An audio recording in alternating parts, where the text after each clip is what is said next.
and Christmas. So we're really grateful for the all the interest in today's topic. Um, so this is the third in our series, our Adding It Up webinar series, where we've done a survey for the past 3 years. And attendees have found that each session brings new insights and value. So we're excited to be doing it again. And while people are filtering in, I'll introduce myself. I'm Peter Anania. I'm the CEO here at Brassbound. We have a great team at Brassbound, and I'm lucky to be joined by two of the leaders. Nick, who's our creative director. He's also the leader of our creative team, and he is a Navy SEAL of creative. It's a good way to put it. Great with ideation, great with very tactical. Can even run a camera. And then we're also joined by Eleanor, our account manager, who's works with our clients and is very beloved. Just one note: the replay will be available for viewing later on, and we wanted to keep this light at lunchtime, so I'm just gonna dive right in. So just to go through what we're going to talk about today, we're going to walk through the surveys, some of the findings of it. We're going to really start with what are the high level insights from the survey. Nick and Eleanor are going to go through some trends for 2025. We thought that might be a nice way to kind of get the juices flowing a little bit. Then we're going to really dig into project by project what the survey said for the cost of different types of projects, rebrands, websites, and videos. So just a little bit about the survey. This year was the biggest survey we've ever done. We had 53 participants. We're pretty selective on who we want filling out the survey. It's business owners, nonprofit directors, marketing managers, and then there's a separate category of a little bit more senior level marketing professionals that you'll hear us say as CMOs. Most of these organizations were within New England, and most of them had about were under 200 employees. Um, and the survey really has two parts to it. The first is talking about what they think if they were to undertake a project in 2025, what they would expect the cost to be. And then the second speaks more to higher level annual type questions. So let's dig in a little bit. Before I pass it over to Nick and Eleanor to talk about some trends. Um, Want to just talk about things at a high level. We tweaked this first question this year versus last year. Last year we just asked increase versus decrease. This year we added the was there no change? So the first one was your marketing budget 25 versus 2024. Did it increase? Did it decrease? Was there no change? Um, and you're going to hear me talk apples to apples 2024 to 2025, but this one with this new question is a little bit harder to compare. But 50% said their marketing budget increased, 26% said there was no change, 22% said there was a decrease. This felt unsurprising to me. I think you'll hear Nick shortly talk about kind of the craziness of modern times right now, but we've been through a lot.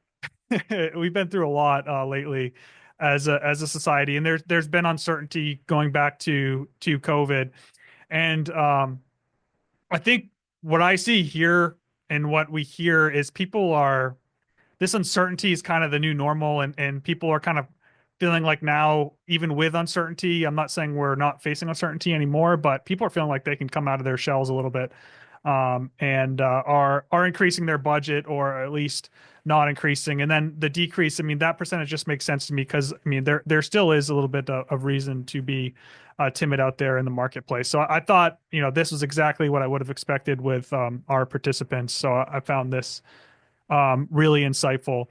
Now, the next question is we ask, what is their expected marketing budget for the year? So 41% said 50,000, 22% said between 50 and 150, 17% said between 150 and 300,000, and 19% 300,000. So this we did see, we can compare this apples to apples to last year. We did see a little bit of a shift, and I think it's going to make sense as we start to talk further on with the survey. And this I think makes sense. We just saw the 50 under 50,000 decreased, and we saw much more movement into this 50 to 150,000, probably like 7 percentage points. So it just makes sense. Things have gotten a little bit more expensive, and those $50,000 budgets have kind of crept up to be, 60, 70, $80,000 budget. So, we want to start here just because this kind of gives you a sense of who took our survey, and it's a kind of a great place to start. But with that, Nick, I really would like you to kind of get our juices flowing with some trends to look out for 2025. Yeah, let's get those juices flowing, Peter. So I don't have a crystal ball. I don't think anybody really has a super clear sense of where stuff is going because we're in a despite I think what Peter pointed out, saying that people feel maybe fiscally a little bit braver than they did before, willing to come out of their shells from a budgetary perspective. The coming year has a lot of uncertainty in it for our industry, and I think for anybody who's trying to build a brand, expand consumers, make a more sturdy nonprofit. We're in the middle of a new administration coming in, which means that you're going to be seeing a lot of different changes around policies that'll certainly affect a lot of the decisions that we're making around budgeting, which we'll get to in a little bit. We're also seeing the rise of AI. I think that conversation started in earnest, a year and a half ago. And I think now you're seeing AI being something that everybody's using, whether they realize it or not. And that kind of confluence of us kind of exiting a period of a lot of insecurity after COVID, walking into AI, walking into this new administration change, is creating a lot of, I think, a rich foundation where we expect that some of these trends are going to be true. So rather than try to go out on a limb and give you some big ideas that maybe are going to happen, maybe not, these 5 trends that I've laid out here, I think are all good bets, all things that I think you can probably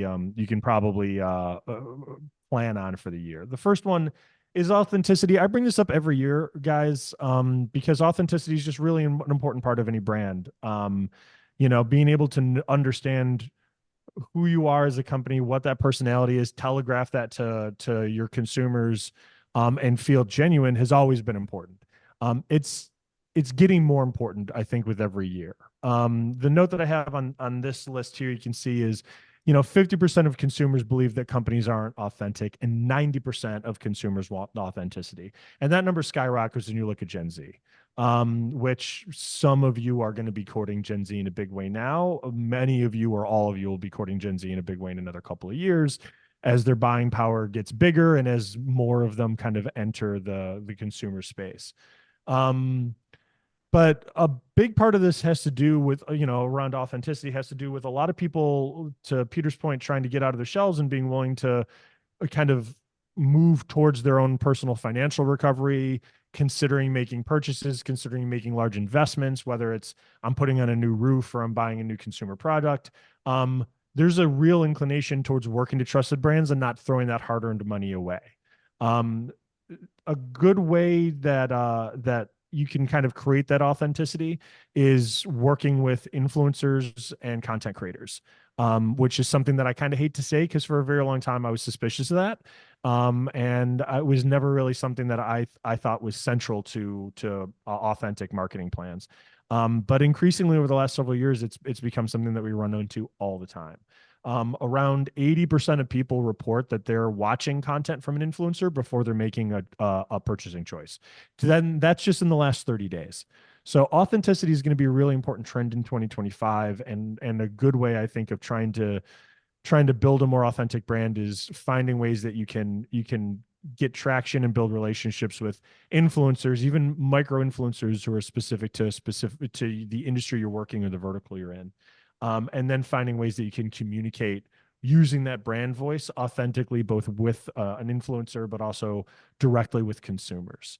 I could go on forever on this, so I'm going to jump on to the next one Hey here, Nick, which can I is, interrupt you real quick? yeah, go ahead. I just saw a great influencer panel at the main public relations Oh, council event. come on, man. You don't have to do that to me. You don't have to do that to me. I did moderate a nice panel at the main PR event, with some local main influencers there. And a lot of what I'm saying here, I think was, reflected in a lot of their comments as well. And the discussion that was broadly had with, marketing and PR folks.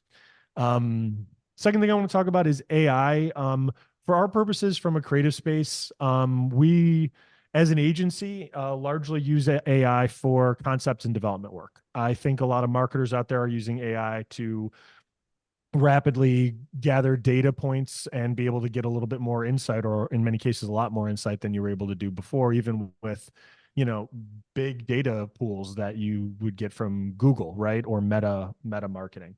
I suspect in 2025 you're going to see AI coming out more on the front. I think you're going to see more creative agencies using AI for frontline creative. You're going to start to see less pushback on AI created art, and you're going to start to see more artists experimenting with that, and AI starting to feel like a legitimate platform for creative. That might lead us down rabbit holes where we've got marketers who decide that they're going to try to create full funnel agencies and try to do all creative through AI. I suspect that that's not going to be super effective, at least right now. AI is still a developing tool, and there's some things that it does much better than others. Anybody who's tried to cite sources in ChatGPT will have stumbled across a source that was made up entirely at one point or another. AI images still have a couple too many fingers every now and then, or teeth that feel weirdly predatory with like a wrong tooth to gum ratio. But those things I think are gonna aren't gonna prevent people from experimenting with it and using it more publicly, as long as things are identified as being made with AI. I think you're going to see that happening a lot more in marketing streams and in advertising. Which I think brings up a big point here around transparency. I think in 2025, you're going to see more AI, and you're going to see more transparent acknowledgement of the use of AI to create those things. I think if you're going to play with AI in 2025 or moving forward with any front-facing marketing efforts, it's going to be important to highlight that this was AI created. 43% of consumers say they don't trust ads that are generated with AI. I think that number goes down, but in the short term, to avoid alienating audiences, you're going to have to be very kind of aware and I think transparent around your use of AI. But you should expect to see that happening a lot more. Bigger spending on social is 100% something that's coming here. Uh, First off, I think that's because you're going to need to invest harder in social to stand out better. A byproduct of everybody having AI or access to AI means that you're going to have more people who are able to produce more content for social, whether that's written or visual. You're gonna see a lot more content kind of flood the social market in every industry that you're in. And as a result, it's going to be harder and harder to stand out because there are going to be more and more people crowding that space.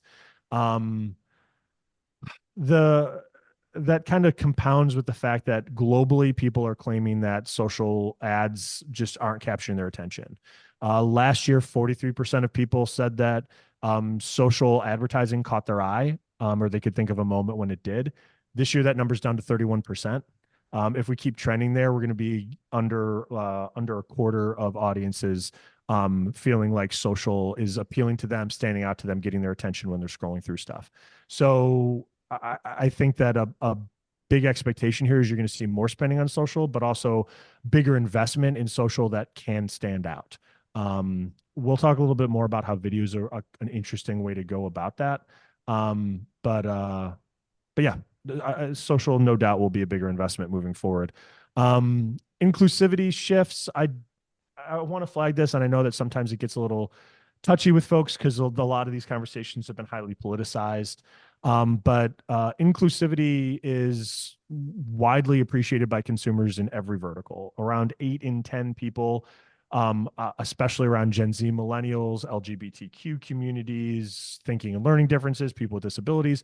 All those people rank very high in wanting to see inclusivity in any materials that are in marketing content. But 8 in 10 of general audiences basically like to see themselves reflected in the content that they're seeing put out from companies, nonprofits, corporations, etc. So inclusivity is a standard expectation. I think we talked about it becoming that in 2024. I think it is that in 2025. Something that I think is particularly important when we're talking about New England here is New England's not a super diverse place. But inclusivity rarely in inclusivity conversations do we talk about age. And I think that's something that you should be talking about when we're talking about Maine.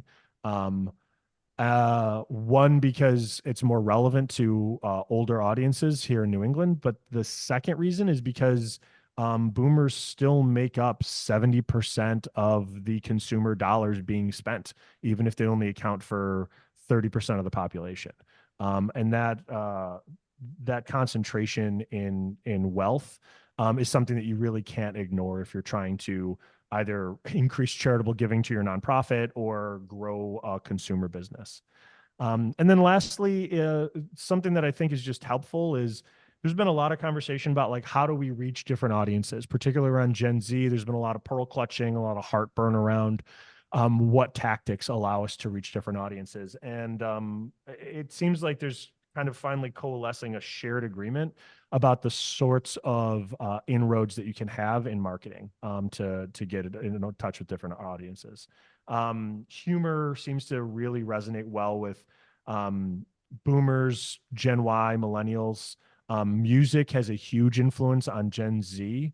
Obviously, not everybody's going to be going out and paying to license popular songs, but understanding that doing stuff that's more humor forward and less value forward can still feel authentic and maybe get you faster inroads and quicker acknowledgement from the audiences you're trying to reach, or appreciating that even though there's long been the attitude that any social content you put up should work without sound, you should expect that most of the younger generations are watching it with sound on, and you should use that to take advantage and find space and try to get traction with audiences. So I've been talking about these trends way too long. I'm happy to answer questions, follow up if anybody's got anything they want to share in the chat.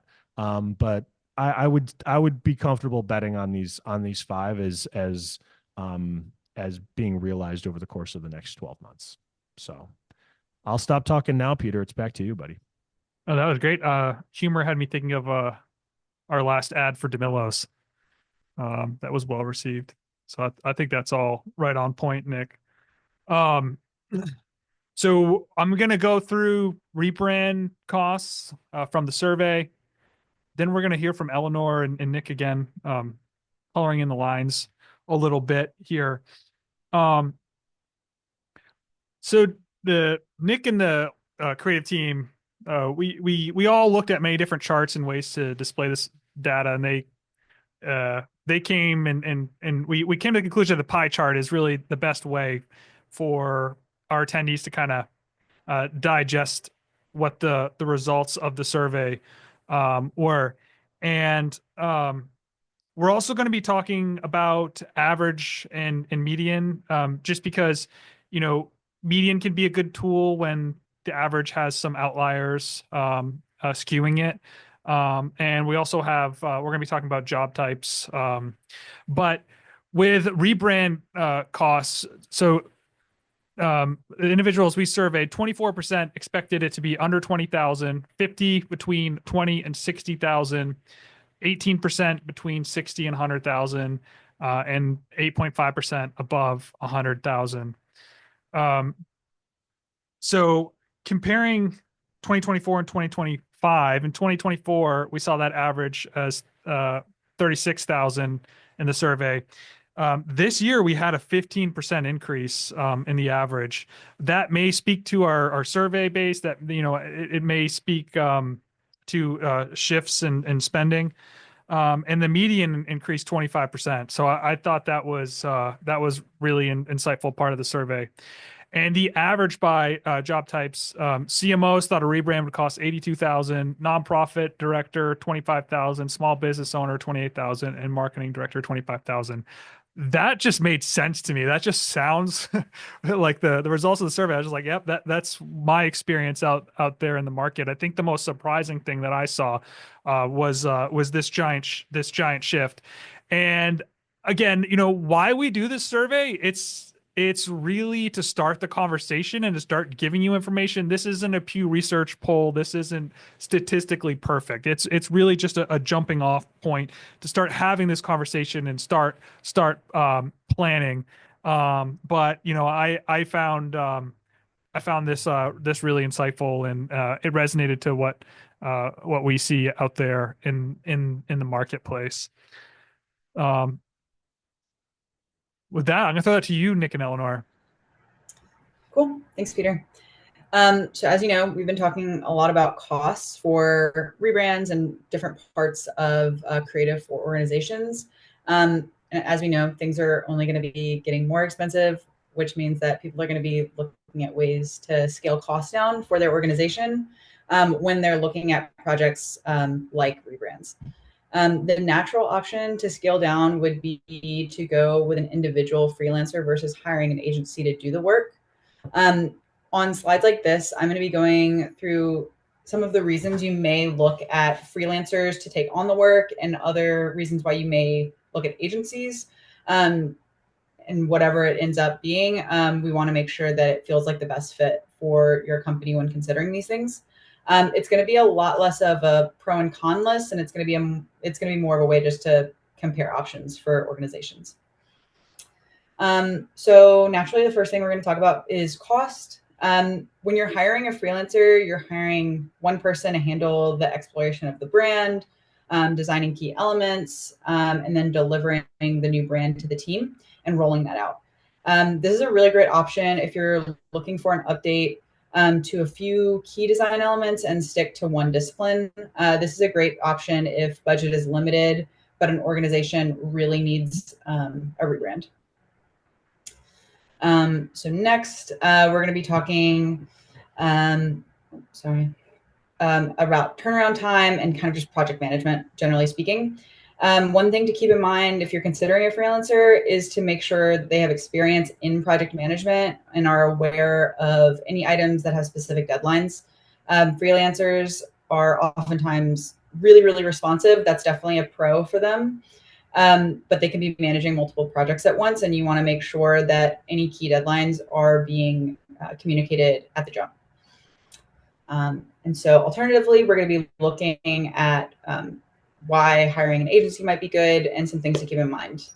All right, so because agencies have the capacity to handle more caseloads, they have the quantitative experience to make recommendations based on industry and marketing best practices. So all that's to say, practice makes perfect.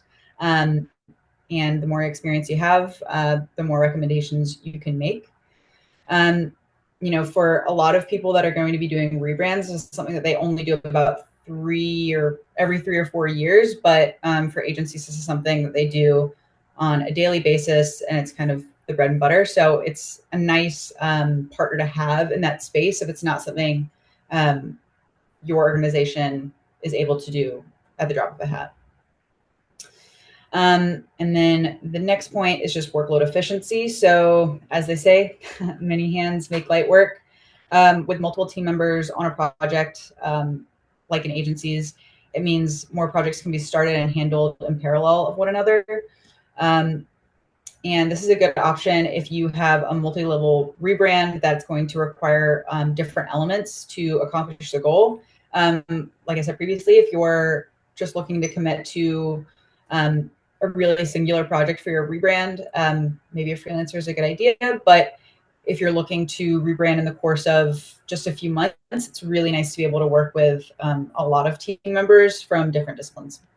And a quick note on that too is, talking about kind of drawing it back to the AI point earlier, is that as AI is able to give more market insights, it's going to be a lot easier to really individualize the kinds of marketing to different individuals with a lot of precision, really. So where before you might decide like this is my this these are the two or three groups that I want to target with maybe a brand awareness effort, right? Now you'll be able to target, 15, maybe 20 individual kinds of people. Which means that there's, I think, going to be a broad expectation that you're going to need to plan for more diverse, specialized ad content. So if you're still operating with maybe a more traditional or smaller marketing budget or just fewer marketing insights, maybe you haven't embraced AI quite yet. Working with a smaller agency or an individual is probably less of a problem. But if you're working with larger ones, you're going to want to be able to create all that extra content so you can really specialize different messages to these abundance of unique audiences that I think we'll have insights on in 2025. One more thing that I also want to just throw out here, just as we're talking about kind of budgeting, which is kind of the elephant in the room when we talk about what you're doing with rebrands or marketing, the question often becomes like, how much do I want to spend on creative and how much do I want to spend to actually get that advertising out there? In my experience, large brands, big national brands tend to do a 20-80 split. So they take 20% of whatever they're going to be spending for the entire marketing and they devote that exclusively to creative efforts. So out of home advertising, print, digital, video, etc. That split tends to go up, not down, when you're talking about smaller organizations. And that's mostly because large organizations that are been operating nationally for a long time tend to have a big library of assets. They tend to have a well-articulated brand guide, brand style, etc. So it's easier to kind of get in and get out with that creative. You've got rules well established and you've got stuff that you've already made. When you're talking about smaller organizations, it's not uncommon to find that split turn closer to 30 or 40% on creative, especially if you're starting to do some of your first big marketing efforts, especially if you're talking about above the line or below the line marketing that you're playing with for the first time. As you're considering what are you doing with rebrands, investing in a bigger rebrand that gives you a better foundation for your brand guide, brand styles, early brand assets can actually help bring down some of your big marketing costs when you decide to do campaigns later on. If you don't have that foundation, I think it's fair to expect that you might be paying a little bit more than that 20% ratio on any marketing you're doing. So thinking about rebrands, what that investment looks like, how that pays off down the road, I think are all good questions to ask yourself as we kind of look at marketing becoming more robust, audiences becoming more diverse and precise. So just things to consider top of my head. Again, I'm rambling a little bit, Peter, but I'll throw it back to you for the No, next you bit. answered one of the questions that came in about how much. There was a question that came in about creative versus what to spend on creative versus ad campaign. So, Well, glad that I could preempt it and happy to follow up with any additional questions around that as we go. So just because we move past the branding conversation doesn't mean we're not going to yeah. continue to talk branding. One little tip, I thought that was great, Eleanor.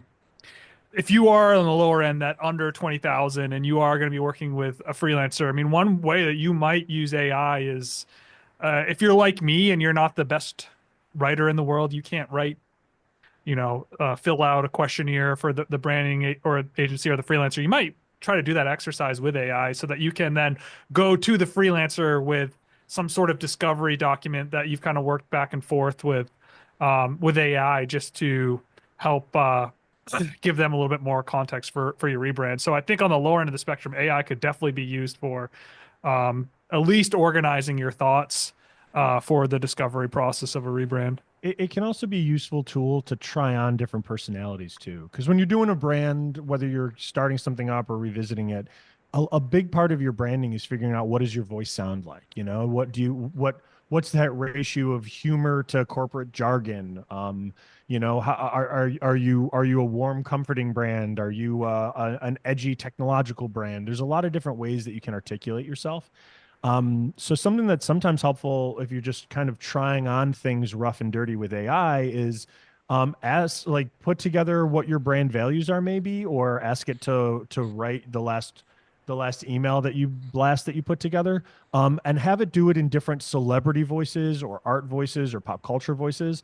Do this in the style of Robin Williams, or do this in the style of, I don't know, Hugh Jackman, or Ernest Hemingway. Play around a little bit, and then kind of see like how that comes back, and that'll help you sort of start to dial in maybe what you want your voice to be, or how you want to sound and feel when you're talking to your audiences too. So just a fun little try on exercise. That's awesome. I love that. Yeah. All right, jumping right into web. So 40% expected if they're to do a website, it would be under 20,000, 13% between 20 and 40. The most surprising one, I think, where we saw the biggest jump, 38% between 40 and 80,000, and 9% between 80,000 and 250,000.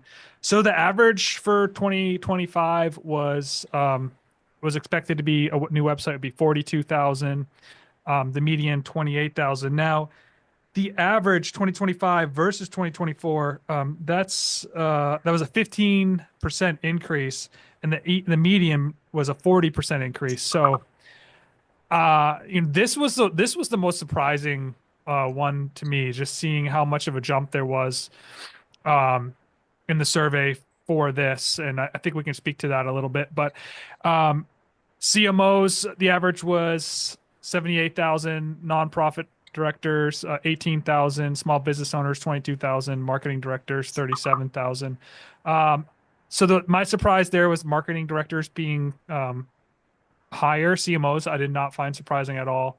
Nonprofit directors and small business owners, I didn't find that result surprising. So web, for me, this was the most surprising takeaway. Nick, is there anything you think of that can attribute to this, or did you have any, when you saw this, did you have any thoughts? No, I mean, broadly, I think that this might be a little bit of a recognition that websites aren't just websites anymore. And we talk about this stuff, like when people are talking about rebuilding a website, for a long time, we used to have to tell people it's mobile first, like think about cell phones. And I think people are recognizing more and more that when they're building a website, they're building kind of that mobile experience in a big way for everybody. I mean, what is it like? I think that the data is like 85% of Gen Z is comfortable making a purchase of $1,000 or more on their phone. It's 75% of millennials feel that way. Those numbers drop generationally, you know what I mean, as would be expected. The boomer generation is less inclined to make big purchases on their phones, or maybe just less capable or comfortable with the process. But more and more people make big choices on their phones. Most web visitors that we have with our clients are coming through mobile, unless there's a very kind of specialized industry we're in. And people expect a seamless experience. They want fast loading, mobile friendly content. Mobile users have a shorter extension spans. They expect high speed, results, touch friendly sites. So, I think that this is maybe just a general recognition that a website is more than just a website now, and that we're talking about mobile experiences in a big way. I know something that when we do a lot of websites, and where more than ever, people are not just wanting, a brochure on the web for their company. They're wanting some custom functionality. They're wanting to really dig into using it as a branding exercise as well. So we're seeing that be one variable to rising costs. We just started a kickoff for an organization that they wanted a custom job board on their website, and with their previous iteration of their website, they hadn't wanted that. So they're kind of just going through these phases, and each time they're building a new website, they're wanting more features, and that can increase the cost. Sure. Awesome. Thanks, Peter. All right, so now we're going to be talking about freelancer versus agency for web specifically, and we're going to be talking budget again. Consistent with rebranding, web projects can be a lengthy and expensive process, as we just saw.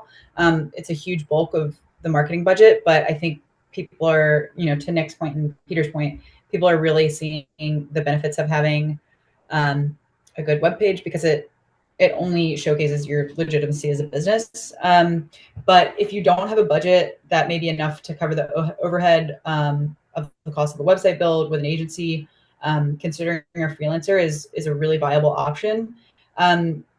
Web freelancers are really well suited to particular platforms. So it does bring me to talk about the experience when you are considering working with a freelancer. Just understand that different freelancers are going to have different experiences on different platforms. So make sure that if you are going with a freelancer, you can guarantee that changes on the platform can be made easily by a member of your team, so that if support is limited after it is done, you're able to complete that.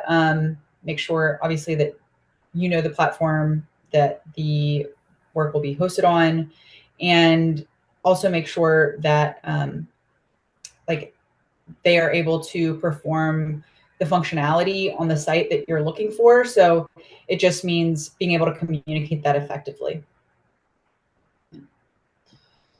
All right. And then as I was talking about experience with support, freelance web designers are a great option if the organization has a clear vision of what that freelance designer is capable of doing. And just make sure that if you are an organization that has, turnover, you're able to understand how to functionally fix any issues on the site that may arise.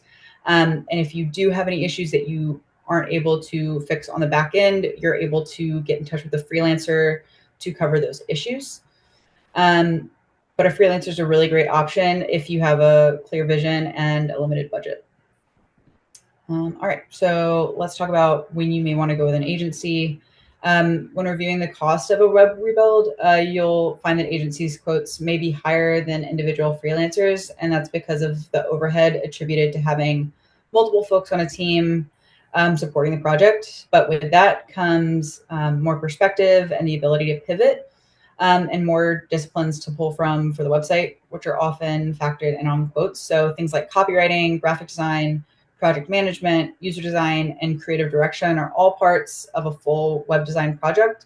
If your website goals don't include that, an agency may not be able to provide enough of a value proposition for you, and that's when a freelancer could be really beneficial. And then to my point about ongoing support, an agency may be in an organization's best interest if you have high turnover, or if the freelancer is particularly busy and you're not sure if they'll be able to support support needs, and also hosting. So when you are thinking about who's going to host your website, and you want that to be sort of foolproof, an agency is a really great option. Yeah, that's great. Can I add something real quick, Nick? Sure. If I think a freelancer is really a great option when you're under that $15,000 budget. Agencies come into play, I think, over that budget. And with an agency, when you meet, you're going to get an Eleanor to organize the whole project and communicate with you. You're going to get Kiri, our web developer who, knows the full stack. You're going to get a designer like Meryl on our team who is going to be an extra set of eyes and actually build the design and collaborate with the developer. And then you're going to get Nick, who's going to really help with the messaging, come up with some really cool ideas that are going to take it to the next level. So that's just some things I think to think about when you're going from a freelancer to a smaller agency like ours and larger agency. I mean, your kickoff, there's going to be 8+ people in the room, all with the perspective and specialization that they bring. Yeah, and I think, a couple things to keep in mind, whether you're looking at freelance or agency, we're getting to that stage now where a lot of platforms aren't being supported. A lot of technologies are pivoting. So if you don't think you need a website, you should just check to make sure that your various plugins and your platforms are still going to be supported. If you have a website on Drupal, like, bad news, guys, 2025 is probably not going to be a great year for your site, So being aware of what's being supported and what looks like what platforms look like they're going to be robust and supported over the next, 3 to 5 years, which tends to be the lifespan of a website before you need a redesign is good to keep in mind. The other thing too is that, like, you know, whether it's freelance or agency, or if you're testing the waters and having conversations with both, ask questions about what that developer thinks you might need or you might benefit from. So much, I think, of the unrealized potential when we're building websites for clients is, and we try to prompt clients to think through this stuff, is what problems does your company or organization have that would be easier if you just had a simple technological solution, right? Whether we're using an API to connect, you know, an organizing, technology or software you use, like Monday, and being able to connect that directly to your website so that you're able to transfer data effortlessly between platforms, or easier ways for folks to be able to self-select and contact the right folks on your team when they come to your website. Just simple solutions to make life easier from a business perspective are a huge part of the experience that you should have when you're building a new website. It's not just a storefront. Websites are tools. And so you should have that conversation and think about kind of big picture. If you don't know a lot about web design or development, wish things into existence and ask if they can make it happen. A developer will tell you if something is impossible, but you should sort of challenge expectations and ask for stuff that is going to make your company or organization more efficient or better. So that this isn't just a question of changing a wardrobe for your company. It's a question of making your company more efficient. And I think that that's a big thing that you need to consider, freelance or agency, regardless. Thanks. Great. So the last part of our survey was video cost. 54%, 55, I should say, expected video to be under 20,000, 20% between 20 and 30,000, 14.5% between 30 and 40, and 11% between 40 and 75. So the average for 2025 was right around 18,000. The median was 25,000. This was the one project that we saw the least amount of increase on between 2024 and 2025. The average increased about 10%, and the median stayed unchanged. CMOs expected a video to be around $40,000. Nonprofit executive directors around 15,000. Small business owners 16 or 17,000, and then marketing directors 16,000. That tracks with what I would think they would expect working with some of those personas. So here, really not a surprise for me, at least, in contrast to the web one. And I think we're going to have more feedback on freelancers and agency. And I think, you know, here, like a freelancer, just to give some context, would probably be, you know, the $7,500 and under. Agencies will probably be like, smaller agencies will probably be like $10,000 up, and then larger agencies will be on the higher end of that spectrum. Thanks. So for this slide, I know that Peter had mentioned freelance video. I'm actually going to be talking about in-house video for a lot of the clients that we support. There's also oftentimes a question of, should I just hire this person onto my team, or should I keep sourcing out for an agency? So that's what I'm going to talk about here. So in-house video production is a really great option for folks who have ongoing video production needs. And I would consider that on a weekly basis. So if your organization is doing a ton of video-based social, or, you know, just like producing videos for YouTube, something like that, I think in-house could be a really great option. Something to keep in mind when you're building a team for video production, try to avoid multiple team members with singular disciplines, and look for folks who are multifaceted and well-versed in different areas of video production. So that doesn't mean hire a director that can, you know, edit all of the videos. It means make sure that your editors are great, they're great with color, they're great with sound. They can handle a bunch of different needs so that there's no outsourcing on top of, the cost of salary and cost for equipment. And just to move into that, so on top of the salaries for the employees on the team, make sure that you are considering the cost of equipment if you're buying, if you're renting equipment. These are all startup costs. If you are renting, it's less of a startup cost and it's an ongoing cost. So equipment can be costly, but it can be used for a really long time. And if you buy, it means you avoid rental costs. And something to keep in mind, if you are renting equipment near the end of the year, a lot of times that equipment just isn't able to be rented because it's unavailable. So this is a good option if you want to be able to produce video at the drop of a hat.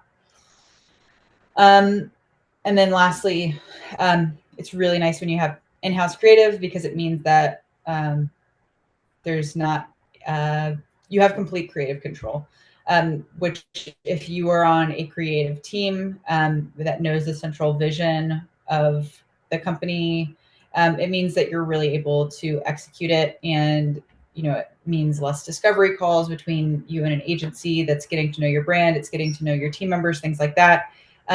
It's really taking on an idea and just moving on from there and then talking about what that production looks like. So now we're going to shift to working with agencies for video. When you are working with agencies, you have the flexibility to hire out only when you need it. So it's not keeping somebody on a retainer for video work or, keeping staff on if it's a low season for video. But something you want to keep in mind is that you do run up against potential unavailability of an agency. So if there's a trusted agency that you work for, you really love their vision.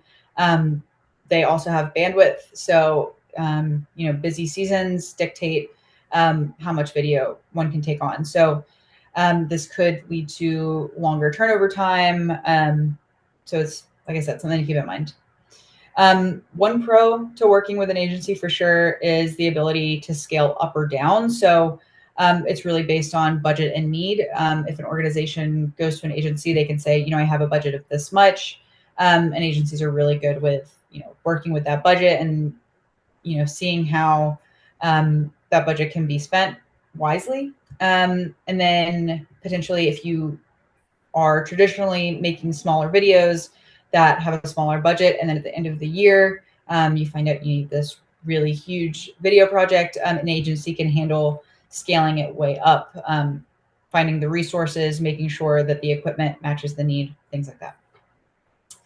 And so last thing about agencies is the nice thing about agencies is they offer an outside perspective, versus having complete creative control. It's really nice to be able to bounce ideas off of someone like Nick or someone like RDP Nate, and saying, this is our idea, but we would love an outsider's perspective. Having that is what we call it, the space in the sandbox with a creative director is really helpful.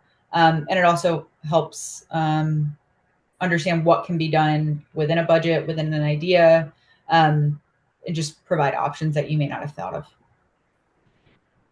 Yeah, I mean, I think the big takeaway for video, one, I think the average median numbers from both last year and this year are wildly low. I think it's a lot more.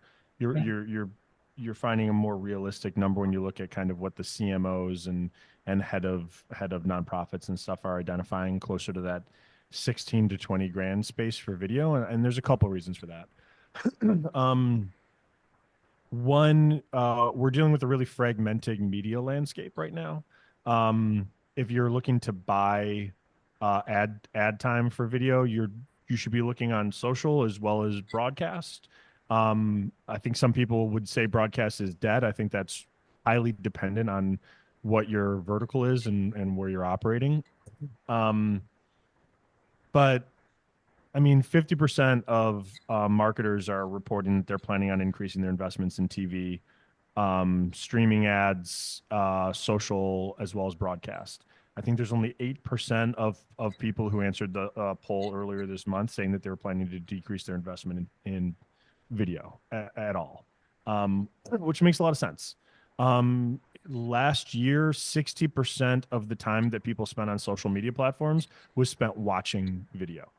Um, Video outperforms any other multimedia by somewhere between 100 and 200%. It's wild just how effective video can be. And particularly as you're seeing social spaces filling up with content that people are able to easily produce via AI. Video is something that's going to outperform random AI social marketing every time. So I think the idea that video is getting more expensive makes sense because there's a higher demand for it, and also there's expectations that that it's more useful, that it's working well. One thing that I want to flag here when we're talking about video, because we're talking about these numbers like we're talking about a standard video, and I think Peter, you were talking about like a 2 to 2.5 minute kind of brand video. That's Yeah. the kind of video you're talking about for this, right? Um, Obviously, video cost is going to change drastically based on the length of what you're shooting, or if you're doing alternate takes, if you've got different endings, if you frankly you have some very difficult, expensive shots to get that require dollies as opposed to gimbals, for instance. But something that's trending in 2025 around video that I think is really interesting is we've seen over the last year that there's a growing interest in long form video content, not just short form. When we're talking about social video, like the first 8 seconds is going to be key to whether somebody watches your video content. But having said that, we're seeing a trend on social, on YouTube, traditional e-commerce channels where people are taking the time to watch long form video. And by long form video, I'm talking about video that's 2.5 minutes all the way up to maybe even 10, 12 minutes long. If it's highly informative, feels authentic, feels related to something. If you are trying to sell a process that you have, or a particular specialized product, or you're trying to tell a story, long form video is increasingly effective. I think for years people thought that they were abandoning that nobody was going to watch a video longer than 30 seconds. That's not the case. So as we're thinking about video content, or you're thinking about what you're going to use for the coming year, being a storyteller is valuable, and people are watching that content. I think you should work with, if I'm being a little biased here, I think you should probably work with an agency if you want to do long form storytelling, because it's tricky and hard to keep people's attention, and storytelling is an art. And it's easy to expose yourself as a bad storyteller when you do long form stuff. But long form video is huge. In the same respect, I don't think that we're going to be doing any video content with any of our clients this year that doesn't include 30, 15, and 6-second cut downs of any content that we shoot. And that's reflective of the fact that 30-second broadcast commercials can still be really useful to some people, but you want to have pre-rolls for 15, 6-second pieces. You want to have shortened versions that you can use on social of anything that you're shooting. So deciding what kind of video you're going to make, and then structuring it in a way that allows it to be not only cut down to different lengths, but also shot wide enough that you can go ahead and also change the dimensions that it's going to be used for, so that you can make sure that these things are exported in the proper dimensions with the proper color, sound, etc. So you can use it on different social platforms is going to be huge. So I think the trend broadly is videos getting more expensive because video is effective and is getting in higher demand. And whether you're doing long form or short form, it's a good investment to make. And it's even better investment when you think about all of the various editing and outputs that you can have from any particular shoot. If you're going to do a production, don't walk away with one video, walk away with 5. And I think that's really how Yeah. video can work well for you. Yeah, just to piggyback on something you said, Nick, for me, why I love video on social as someone who does a lot of advertising strategy is just with retargeting. How long did this person watch this video? The person who watched it past 15 seconds, 30 seconds, a minute, retargeting to them because they have shown interest in the organization, product or service. And just a couple other things. And I said a lot of great things about you, Nick, and I'm gonna say another great thing that Nick has done for in-house teams is training. We trained in-house teams, and just to see the change from the video and the photography they were taking, and then when they get some training, and we probably should do a training webinar just because of the impact it has. But if it's possible to get some training, can make a big impact on any in-house video you do. And then I'll just lastly, when you are working with an agency, it's really nice to have an Eleanor, someone producing, someone herding the cats, someone, herding all the executives to get ready for their interviews, get prepared. It can be a lot of work for an agency, but you have a concierge putting this thing together. So I just wanted to add that we're coming up to the top of the hour, and we have kind of have a promise of not going over the hour. I think this was this is the first one you've joined us with, Eleanor, and you were very insightful, gave us a lot of great feedback. We have an amazing team here at Brassbound. We're really excited about 2025. We do this every year just to give information to people who might be embarking on a marketing project in 2025. Feel free to reach out to me or Eleanor or Nick, and follow us on Facebook and Instagram. I think those are probably the two biggest platforms. And we will have a great holiday. We'll probably have another one after the holiday, but thanks for joining us. If you have any questions, we're short on time. If you had any questions, shoot me an email, and we'll make sure that they get answered, and we'll share them around with the replay. But thank you, Eleanor, and thank you, Nick. This was great.